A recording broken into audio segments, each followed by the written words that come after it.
audiens kalian, sahabat Bareka, Procis Lover, sahabat ke dapur aja.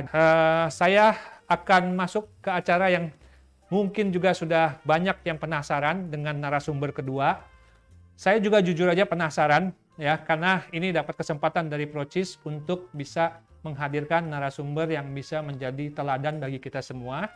Karena saat ini kita melihat orangnya sudah sangat terkenal ya, follower dari Instagramnya udah di atas 1 juta ya.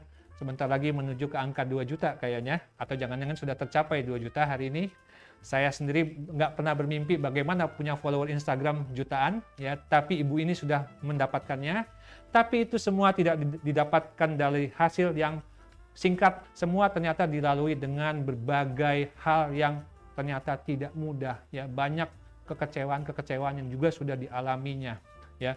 Jadi adalah seorang Najla Farid Bisir, seorang ibu rumah tangga yang memulai usaha dari alat yang sederhana, sebuah mixer saja, hadiah dari sang suami.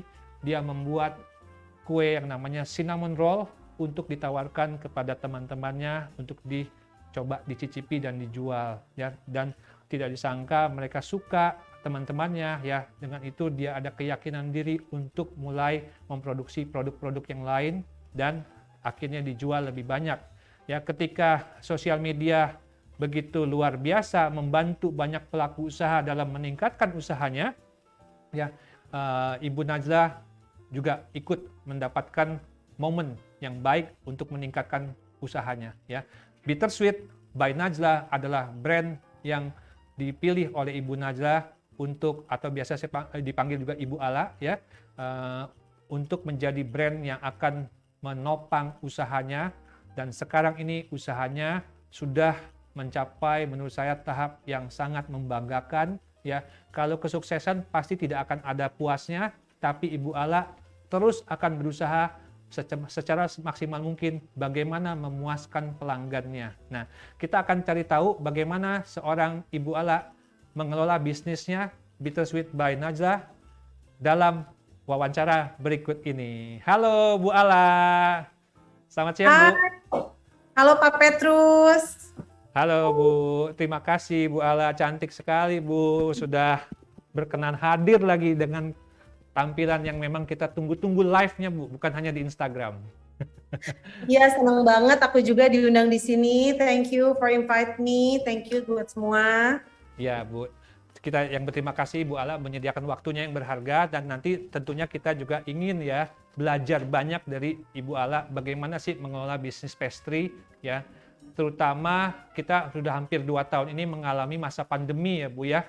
Pasti Betul. iya, pasti banyak orang yang juga mengalami banyak tantangan, kesulitan ya Bu ya. Nah Bu, saya mau kasih tahu nih Bu ya, saya hari ini nggak mau hanya sekedar ngomong nanya-nanya Bu ya. Saya mau mau nyicipin kreasinya Bittersweet by Najla nih Bu, yaitu ada say cheese di sini, tapi juga ada satu lagi. Sebelum saya tanya sama Ibu Bu ya, karena saya mau tanya Ibu secara mendetail, jadi saya kasih kesempatan hanya beberapa detik nyicipin dulu nih Bu ya, say cheese-nya Ibu. Oke. Silakan Pak. Ini baru dibuka nih, baru saya sendok sekali nih Bu.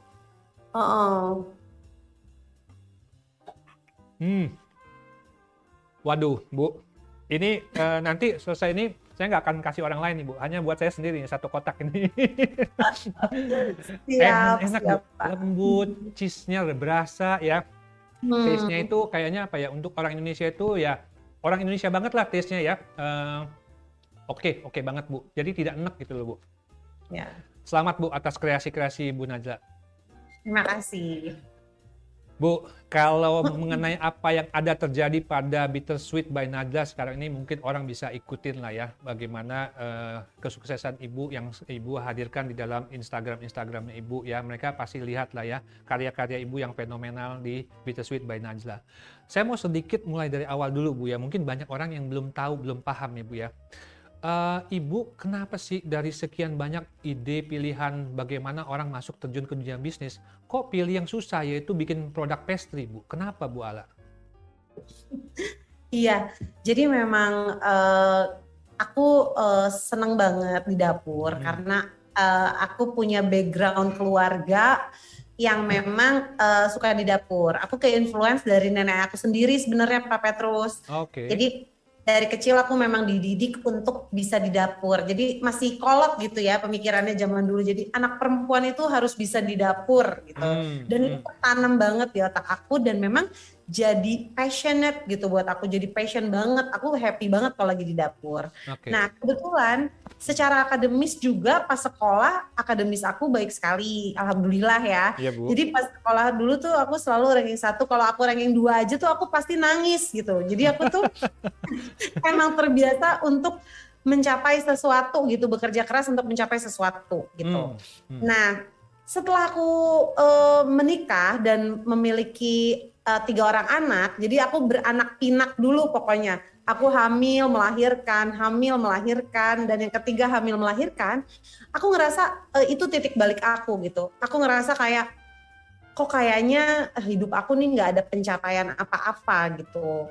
Kayak begini-begini aja. Kuliah aku, karena aku nggak happy waktu itu kuliahnya jurusan hukum, jadi aku memutuskan untuk keluar dari kampus. Karena aku ngerasa kayak ini kayak bukan bidang aku dan aku unhappy banget ngejalaninnya. Aku ngerasa nggak bergairah sama sekali ngejalanin kuliah saat itu. Iya, Bu. Nah, setelah melahirkan anak ketiga itu akhirnya aku cobalah usaha dari rumah dengan ekspektasi yang memang ya ekspektasi jualan online di rumah aja. Pada saat itu aku menjualnya lewat sosial media pet. Waktu itu sekitar 200 orang lah circle-nya. Ya, pet ya, Bu ya. Betul. Dari situ aku ngelihat kayak respon dari circle aku kok responnya baik sekali. Nah, aku ngelihat peluang di situ. Jadi kayak, oh ini kayaknya aku harus seriusin karena memang aku buka PO aja saat itu sekali pesanan tuh ada 30 loyang cinnamon rolls waktu itu. Iya, iya. Nah, menurut aku kayak aku harus seriusin ini karena memang di sini ada peluang karena pemainnya waktu itu jualan online masih sedikit banget dan orang masih menganggap dan meng-underestimate jualan online itu dengan sebelah mata.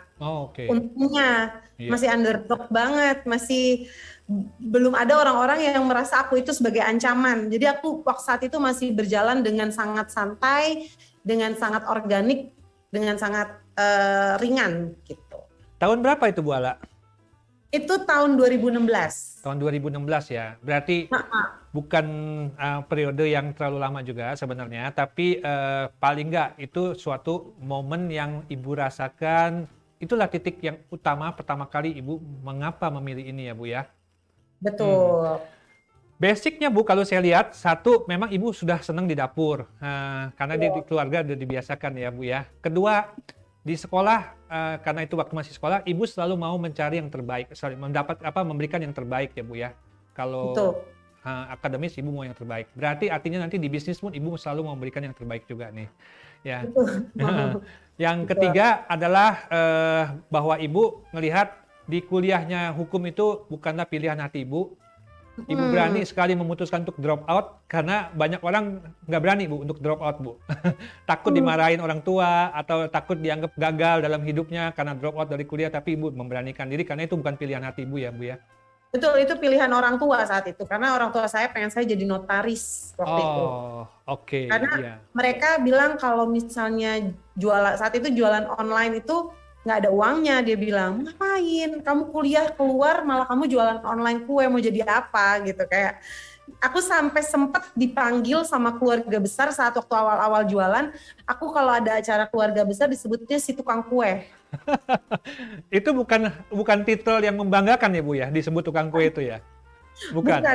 Saat itu bukan, tapi sekarang semua pegawai saya, semua tim saya di kitchen ada sekitar 250 orang, itu saya pakaiin baju di belakangnya tulisannya tukang kue. Tukang kue. Jadi semua.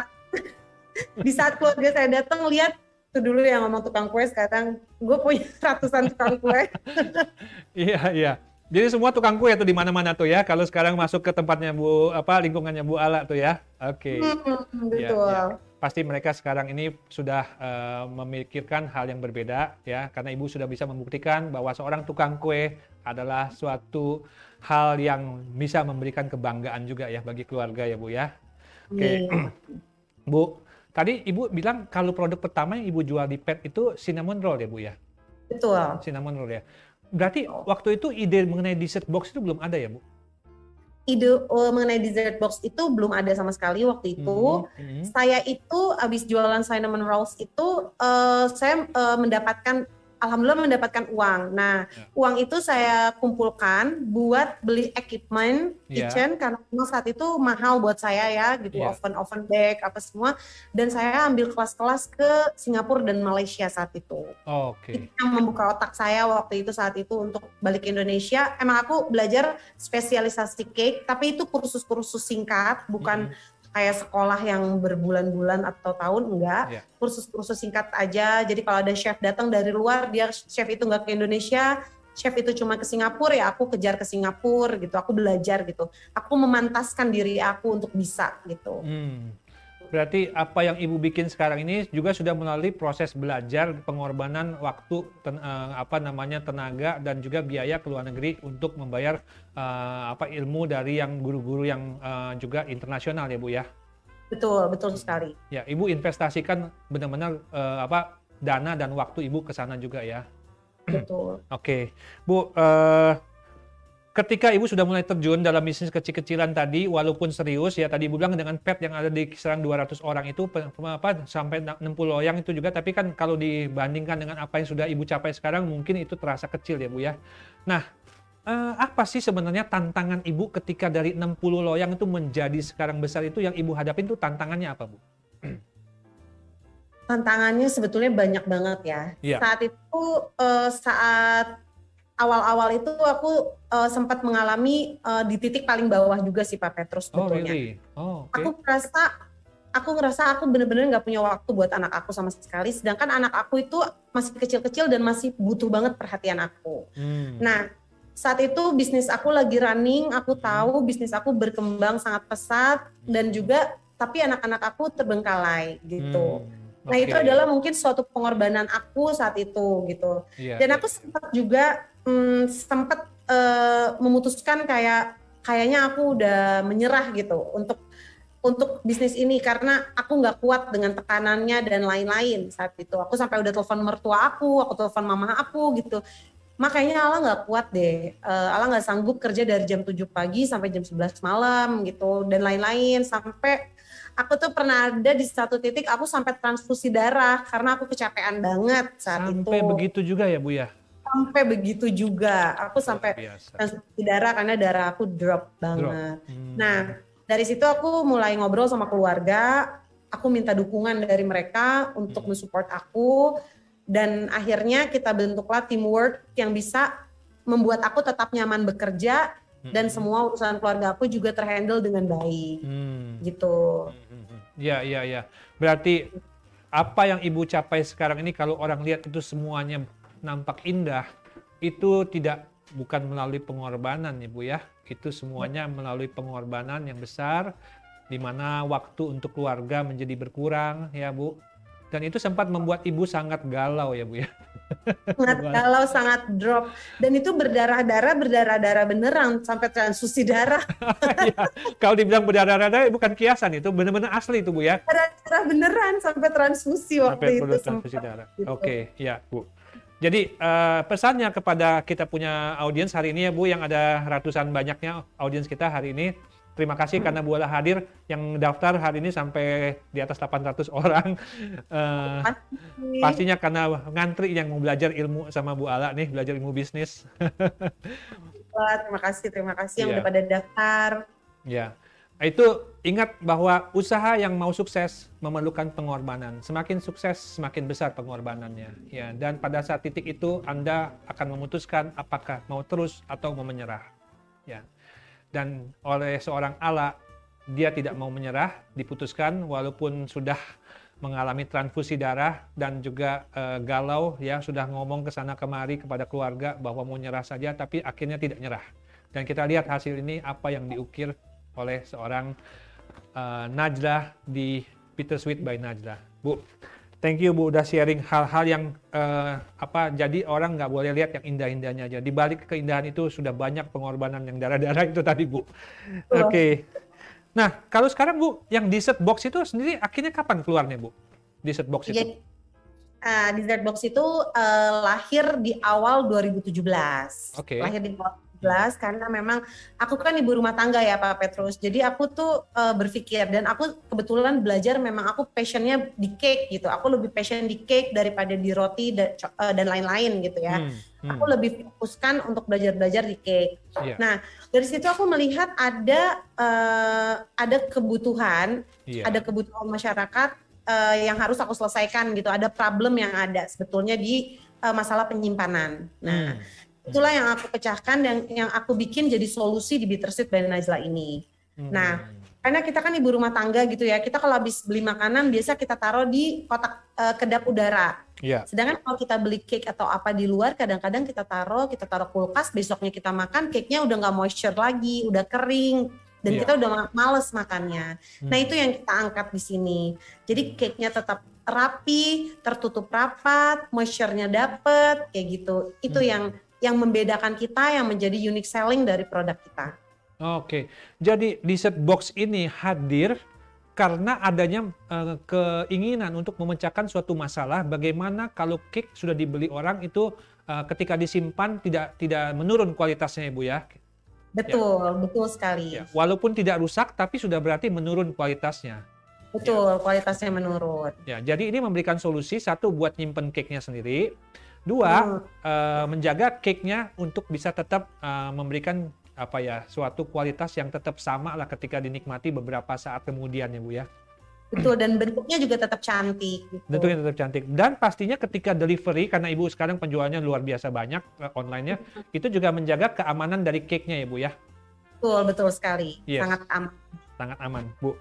Oke, tidak heran dengan menghadirkan solusi bagi para pelanggannya, Dessert Box by Najla ini akhirnya mendapatkan satu title untuk penciptanya, yaitu Ratu Dessert Box Indonesia.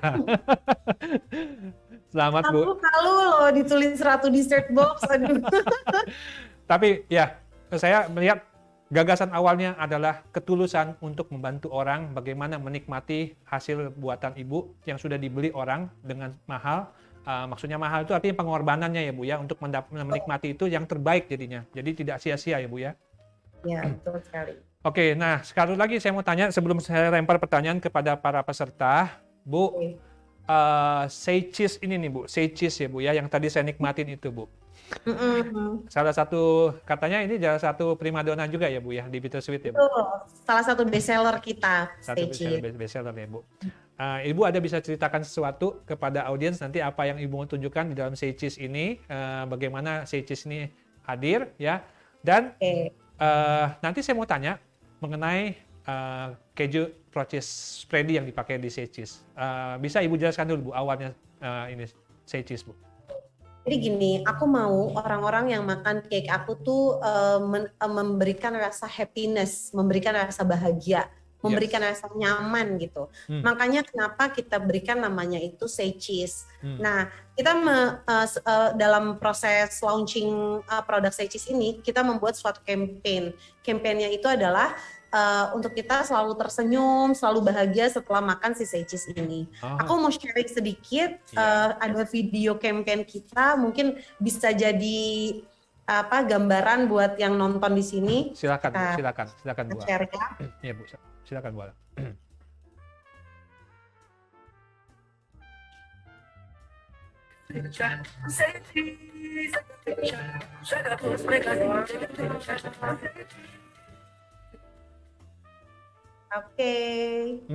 Oke. Ya. Nah itu tadi bagaimana say cheese Ibu promosikan ya Bu ya, say cheese ya Bu. Mau tahu nih Bu, ini say cheese ini kan udah pasti karena namanya say cheese pakai cheese ya Bu, pakai keju ya Bu. Betul banget. Oke. Itu Ibu kenapa memilih dari sekian banyak keju yang ada di market, memilih kejunya Proces Bu? Oke. Kita kebetulan dari Proces ini kita pakainya yang spready ya, yang Teksturnya itu agak lembek gitu Pak Petrus. Jadi ini sangat mudah banget untuk kita develop, sangat mudah banget untuk kita blend dengan bahan lain gitu. Jadi tekstur bittersweet itu kan selalu terkenal dengan leleh-leleh ya. Jadi si cheese dari si spready ini mampu memenuhi identity kita sebagai cake yang penuh dengan leleh-leleh manja lah pokoknya gitu. Itu dia bisa bikin tekstur yang kita mau gitu dari berbagai jenis merek cheese yang ada gitu, dan rasanya juga unik gitu. Rasanya tuh ada gurih-gurihnya, manis, gurih, enak banget, dan kita tahu bahwa si Pro Cheese ini yang spready ini pas banget sama market pasar kita. Makanya kita gunakan gitu. Oke, berarti dari handlingnya mudah ya Bu ya. Handlingnya itu penting ya Bu ya, karena Ibu produksi besar ya. Ya. Penting banget. Ya, handlingnya mudah. Kedua, dari sisi kualitas rasa dan tekstur yang juga menjadi penilaian orang dalam menilai suatu produk cake, itu juga performance-nya bagus ya Bu ya. Banget, bagus banget. Bagus banget. Yes. Jadi kalau Bu Ala udah ngomong pakai bukan bagus lagi tapi bagus banget gitu ya, berarti itu sudah nggak usah ragu-ragu sama kue tas Pro Cheese Spready. Bu, penjualannya gimana sih Bu? Kenceng ya Bu ya? Gede banget Bu, Pro Cheese? Dia bagus banget sih. Dia 3 terbesar, selalu berada di posisi 3 terbesar di Bittersweet by Najla. Setiap hari ya alhamdulillah sih penjualannya ya ribuan box lah alhamdulillah. Ribuan box Bu? Nggak salah Bu, saya pikir ratusan, ini ribuan box Bu, tiap hari Bu ya? Tiap hari lagi? Alhamdulillah, tiap hari. Oke. Bu, satu pertanyaan lagi dari saya, nanti saya lempar pertanyaan peserta. Bu, apa benar Bu, orang kalau beranggapan produk-produk bittersweet tuh di kantong tuh rasanya berat ngeluarin duitnya Bu, karena dianggap dalam tanda kutip mahal Bu. Coba Ibu luruskan Bu pendapat ini Bu, silakan. Oke. Kalau menurut aku enggak ya, selama kita yakin sama produk kita. Karena aku yakin banget kalau aku menggunakan produk-produk yang premium gitu. Kita yakin banget sama produk kita dijual di pasaran itu memang bukan produk murahan, karena kita mau kepuasan orang saat makan itu penting banget buat kita. Jadi memang kita menjual kualitas di sini, menjual rasa. Dari segi penggunaan keju, penggunaan krim, penggunaan coklat, kita pakai Belgium coklat dan lain-lain gitu. Jadi sebetulnya harga segitu sangat worth it untuk mendapatkan kenikmatan satu box cake yang sangat nikmat. Yes. Gitu. Jadi itulah kejujuran Ibu, bahwa Ibu pakai bahan yang bagus. Anda kalau mau pakai bahan yang bagus, maaf kata tidak akan mendapatkan harga yang murah, karena memang bahan bagus tidak murah ya Bu ya. Ada harga, ada rasa Pak. Ada harga, ada rasa, dan itulah apa yang Anda bayar, Anda korbankan pasti akan setimpal dengan apa yang sudah dikorbankan. Jadi itulah yang disampaikan oleh Bu Ala, bahwa harganya tidak mahal sebenarnya. Bahkan itu bisa sharing ya Bu ya, satu kotak itu kan buat sekeluarga ya.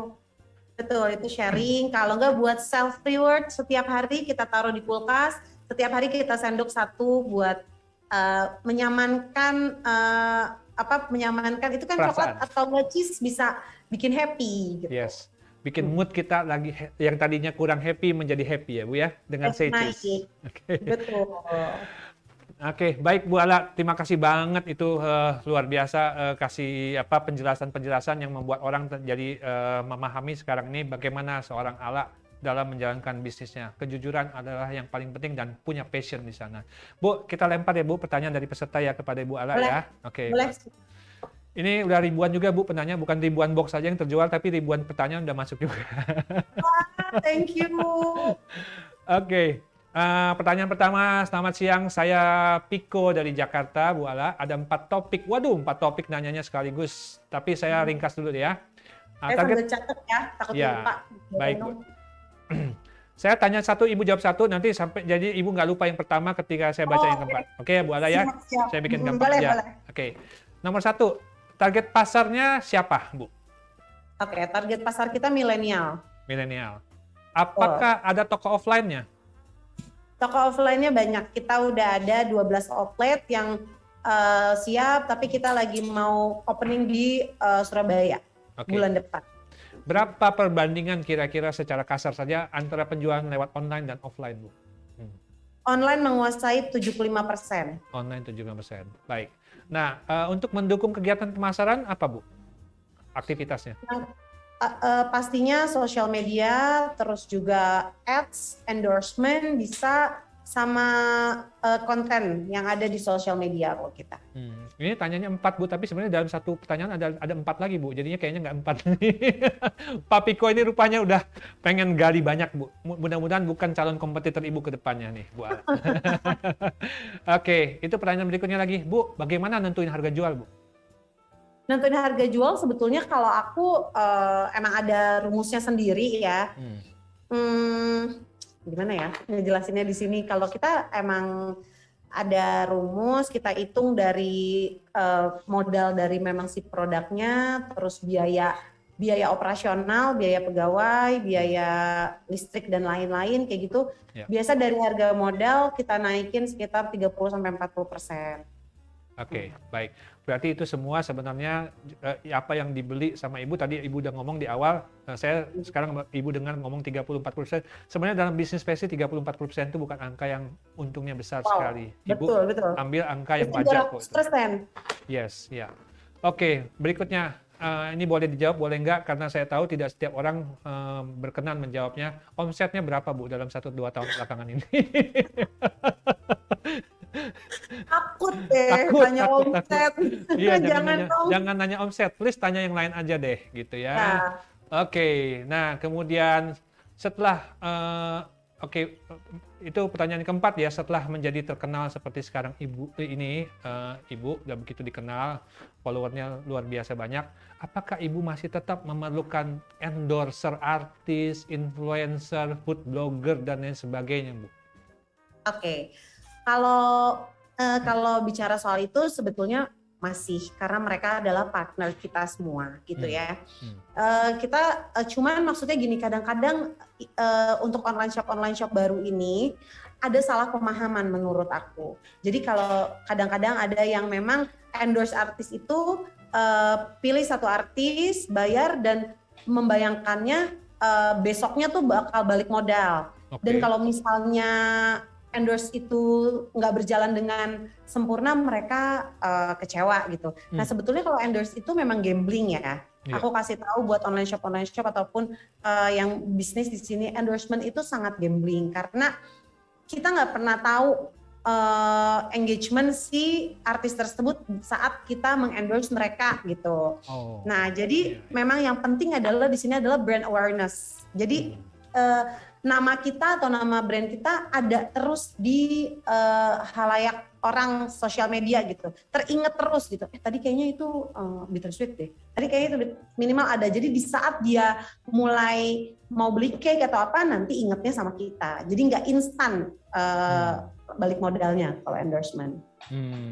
Berarti jangan mengharapkan sudah pasti untung, sudah pasti dapat keuntungan dengan mengendorse even mungkin tokoh yang terkenal sekali ya Bu ya, tapi masih ada unsur gambling di sana ya Bu?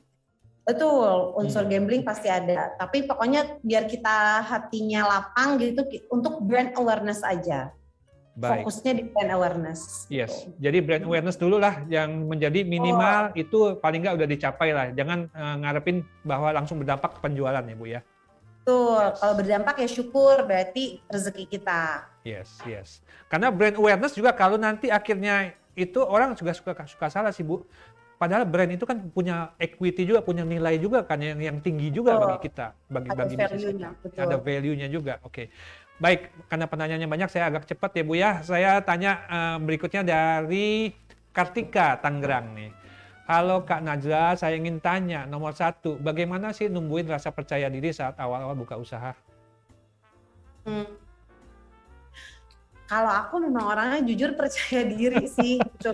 Aku yakin dengan value di diri aku gitu, dan aku selalu pengen memberikan yang terbaik, entah itu dalam keluarga, dalam sekolah, dalam akademis, dalam bisnis gitu. Aku orangnya totalitas. Jadi kalau menurut aku menumbuhkan percaya diri, ya kamu harus kalau dalam bisnis ya kamu harus yakin dulu sama produknya. Di saat kamu yakin sama produk yang kamu jual, pasti percaya diri kamu akan timbul gitu. Yes. Gitu. Ya, karena kalau kita tidak yakin sama produk, pembeli apalagi ya, kita yang buat aja nggak yakin. Nah, Oke, itu dari mulai dari diri kita dulu sebagai sang pembuat produknya yang menawarkan produk. Bu, pertanyaan kedua dari Ibu Kartika juga tadi di Tangerang, apakah pernah ngalamin kegagalan Bu? Dan bagaimana ngadepinnya kegagalan itu? Oke. Sebetulnya kalau di bisnis, mungkin ini bisnis aku yang keberapa gitu, yang baru berhasil. Oh, Sebelum-sebelumnya bisnis aku alhamdulillah gagal semua gitu ya. oke, oke. Jadi kayak dari dulu tuh aku memang dari SMP ya Pak, aku tuh Hmm, udah seneng banget yang namanya berdagang dan berjualan gitu. hmm, Even kayak jual parfum, jadi aku ambil di Jakarta parfum-parfum yang original aku jual di Bogor. Kebetulan aku orang Bogor kan. Nah hmm, itu udah aku lakuin, walaupun saat itu aku masih muda, tapi aku nggak malu sama sekali gitu. hmm, Karena aku tahu keluargaku keluarga cukup aja gitu, bukan keluarga yang berlebih gitu. hmm, Jadi orang tua aku cuma bisa kasih buat sekolah, buat jajan, buat bayar SPP, hmm, udah sampai situ gitu. Jadi kalau aku mau ada uang lebih ya aku kerja. Aku dididiknya seperti itu memang dari kecil gitu. hmm, Jadi ya itu menjadi habit buat aku, menjadi kebiasaan. Kalau aku mau sesuatu ya aku harus bekerja, aku harus berjuang gitu. hmm. Itu sih kayak Oke. gitu. Jadi prinsip filosofi jika Anda ingin meraih sesuatu, Anda harus berusaha dan berjuang untuk mendapatkannya. Itu yang membuat bagaimana kita kuat menghadapi kegagalan, ya. Betul. Dan sebenarnya Betul. tidak gagal sih sebenarnya itu proses belajar aja sampai menuju sukses kan, Bu? Betul, tapi ya kayak bisnis-bisnis ada juga yang memang sampai ditipu, misalnya miliaran sama orang, itu juga kita pernah mengalaminya gitu, kayak Oh, sampai tutup ataupun apa, tapi ya nggak apa-apa itu kita jadiin pelajaran banget dan alhamdulillah ternyata di yang sekarang ya kita alhamdulillah membuahkan hasil yang sangat manis gitu. iya, iya, iya, iya. Oke, jadi anggap aja semua uang sekolah ya, Bu ya. Sekolah Betul, kehidupan. betul, betul banget, itu yang mahal. Yes, itu yang mahal ya. Nggak ada di kampus tuh diajarinnya. Bu, ada pertanyaan dari Ibu Fitri di Bandung. Kak Najla, apakah tantangan terbesar dalam bisnis kakak sekarang ini selama masa pandemi atau sejak masa pandemi? Dan dampaknya bagaimana terhadap bisnisnya Kak Ala? Oke. Jujur ya, kalau di masa pandemi ini karena kita berpatokannya sama online dan memang online kita udah kuat dari sebelum pandemi, kita justru meningkat di masa pandemi ini. Alhamdulillah sekali, aku bersyukur pada saat awal aku memang nggak punya modal untuk bikin offline pada saat awal gitu. Pada saat awal bisnis, kalau pada saat awal aku punya offline store, mungkin aku nggak bakal mikirin online dan aku pasti menganggap sebelah mata online gitu. Iya. Karena memang online itu kan beberapa kalangan memang menganggapnya sebelah mata ya kayak kurang gitu, sesuatu yang kurang keren lah gitu. Nah tapi kalau sekarang di masa pandemi mau nggak mau semua pindah ke situ gitu, semua pindah ke online gitu. Dan alhamdulillah kita sudah kuat. Tapi memang masalahnya justru bukan di masalah sales ataupun apa, tapi masalahnya justru pembagian waktu pegawai saat itu. Terus pada saat awal-awal pandemi itu juga perang batin juga karena di satu sisi aku entrepreneur, aku punya bisnis, di satu sisi aku seorang ibu gitu. Oh iya, iya, iya. Alangkah aku berpikir kayak alangkah egoisnya kalau aku tetap buka sedangkan pandemik lagi gini. Tapi di satu sisi lain banyak banget yang bergantung sama aku gitu. Dari pegawai aku, dari ojek online yang suka mangkal di setiap store aku, itu semua bener-bener kayak memohon sampai ke DM di Tweet, jangan sampai tutup, kita mau dapat penghasilan dari mana lagi gitu. Nah itu bener-bener saat itu bikin aku dan tim jadi bener-bener kalut ya, karena gimana, tapi akhirnya aku memutuskan dan memang peraturan pemerintah kita boleh buka, cuman semuanya serba dibatasi gitu. Kita cuma buka waktu itu memang tambah dikuatkan di online-nya. Dan itu dengan berbagai upaya yang penuh tekad di tengah kesulitan itu demi juga memikirkan kehidupan orang lain, itu membuahkan hasil juga ya Bu ya. Alhamdulillah. Luar biasa, luar biasa. Oke, jadi kalau Anda menghadapi berbagai tekanan dari sana sini, jangan mudah putus asa. Yakin saja kalau kita tulus demi orang lain juga dan demi keluarga kita, pasti dibukakan kesempatan untuk kita lebih maju lagi ya Bu Ala ya. Betul, betul banget Pak. Oke, baik Bu, ini ada pertanyaan dari Ibu Amanda di Kediri. Ini mungkin adalah dua penanya terakhir ya Bu ya, sebelum kita tutup acara ini. Kalau enggak Bu, maaf kata Bu, sampai malam nggak beres-beres nih Bu yang nanya nih Bu, karena pengen belajar banyak dari Bu Ala. Ini di Bu Amanda nih dari Kediri mau tanya, Bu, Kak Ala dari awal strategi bisnis tuh gimana di dalam bidang bisnis dessert itu gimana caranya? Bisnis dessert di awal. Jadi kalau memang sekarang kan, memang kalau kalian melihatnya sekarang, pasti kan ngelihat aku yang udah di titik ini. Nah, aku sekarang punya tim. Tapi kalau di awal memang aku juga memberikan storytelling kepada semua followers aku. Nah, ternyata itu sangat diminati gitu. Nah, storytellingnya itu kayak gimana? Dari segi produk, dari segi proses, dari segi misalnya kita bikin bundling produk, promo dan lain-lain. Nah, followers itu senang banget diajak ngobrol. Customers itu senang banget diajak ngobrol, diberikan space, ruang bahwa mereka adalah bagian dari tumbuhnya bisnis kita. Percaya nggak percaya, followers yang kita kasih space, followers yang kita yakini dan kita percaya menjadi bagian, itu menjadi followers, istilahnya followers garis keras kita. Di saat kita ada masalah ataupun apa, mereka sangat membela paling depan gitu Pak. Karena saya membentuk dari awal bisnis yang memang ada jiwanya, ada soul-nya. Ada manusianya, sosok manusianya gitu dari awal. Jadi ada ceritanya, aku bisa sedih, aku bisa senang, aku bisa cerita kegagalan aku dalam proses produksi, aku bisa cerita kebahagiaan karena followers aku beli produk aku yang baru aku launching, aku bisa cerita campaign yang lagi berjalan kayak gimana gitu sih. Dan alhamdulillahnya kalau di Bittersweet sekarang udah lebih berkembang lagi karena kita bikin satu cerita. Jadi kayak ada sosok-sosok yang kita naikkan di sosial media selain akunya yang itu memang ditunggu-tunggu sama si followers Bittersweet sebagai cerita yang memang menurut mereka seru gitu buat ditonton. Oke, jadi bermula. Oke. Jadi bermula dari kejujuran Ibu juga mengenai personality Ibu yang Ibu sharing kepada Ibu punya komunitas follower itu ya. Bukan sesuatu yang sifatnya ya topeng lah ya, itu apa adanya Ibu Ala. Betul. Ya. Itulah jadi bagaimana kita ketika di awal berbisnis baru sendirian, kita sharing juga kepada kita punya pelanggan ya Bu ya, apa yang menjadi kesulitan-kesulitan kita, perasaan-perasaan kita. Kalau bisa jualannya tuh jangan terlalu hard selling karena orang sekarang tuh udah pinter-pinter dan memang nggak terlalu suka hard selling gitu. Senangnya yang soft selling, ada ceritanya. Mungkin yang hard selling boleh, tapi yang tempting. Yang tempting itu sesekali boleh harus dimasukin. Tapi cobalah bikin cerita behind the scene dari suatu brand gitu. Ini pertanyaan berikutnya Bu, satu lagi dari Bu Amanda. Ini memang juga saya sebenarnya pengen tanya Bu, bagaimana sih jaga kelanggengan bisnis kita ini supaya suksesnya jangan sebentar aja seperti seumur jagung aja gitu loh Bu. Oke. Gimana ya? Aku juga sebenarnya menjalani aja dan belajar sebetulnya setiap hari. Rasanya sok pinter banget gitu kalau aku ngomong sekarang. Tapi ini benar-benar yang aku jalanin aja ya, Amanda dan Pak Petrus gitu ya. Kalau aku benar-benar kayak jujur sih, jujur dalam menjalankan semuanya setiap hari gitu. Mengajak si customer atau followers jadi bagian. Itu penting banget dan boleh dicoba karena hubungannya tuh jadi hubungan emosional gitu. Hubungannya udah bukan pembeli dan penjual, tapi hubungannya antara aku dan kamu istilahnya. Hubungannya tuh jadi seerat itu, seemosional itu. Gitu sih. Sahabat ya jadinya Bu ya, bukan lagi jadi sahabat. Ya. Bukan trade off ya Bu ya, tapi ya saling mensupport ya Bu ya. Luar biasa. Inilah, jadi kalau bisnis ada jiwanya, itu akan berjalan lebih panjang ya Bu ya, karena jiwanya itu yang penting orang pengen rasakan ya sekarang ini ya.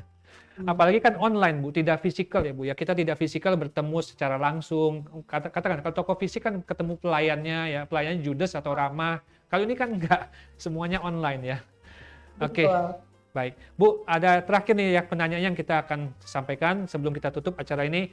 Ibu Asmi dari Purwokerto, Assalamualaikum, Kak Nadla. Nomor 1, bagaimana cara jaga kualitas dan cita rasa di setboxnya supaya tetap eksis dan bisa diingat banyak orang? Kalau aku jaga kualitas nggak merubah-rubah quality dari produk. Jadi misalnya ada yang tawarin misalnya ini lebih murah loh gini-gini, biasa aku nggak terpancing gitu ya. Jadi misalnya nih aku pakai Pro Cheese. Aku udah yakin sama kualitas Pro Cheese ya, aku nggak bakal ganti sama produk-produk lain gitu, cheese-nya gitu, walaupun banyak sekali tawaran di luar. Nah, kita memastikan quality control dari si produk tersebut. Nah, kita lihat, karena aku satu central kitchen kan Pak Petrus, lalu dikirim ke seluruh cabang. Jadi lebih mudah dalam hal penanganan kualitas menurut aku. Gitu. Aku lebih bisa checking dan kebetulan juga ada leadernya di kitchen kita. Nah itu selalu kita cek laporan-laporan apa yang ada ataupun setiap hari mungkin aku visit langsung ke Central Kitchen untuk melihat. Gitu. Oke, berarti konsistensi adalah kata kunci dalam mempertahankan kualitas itu penting ya Bu ya.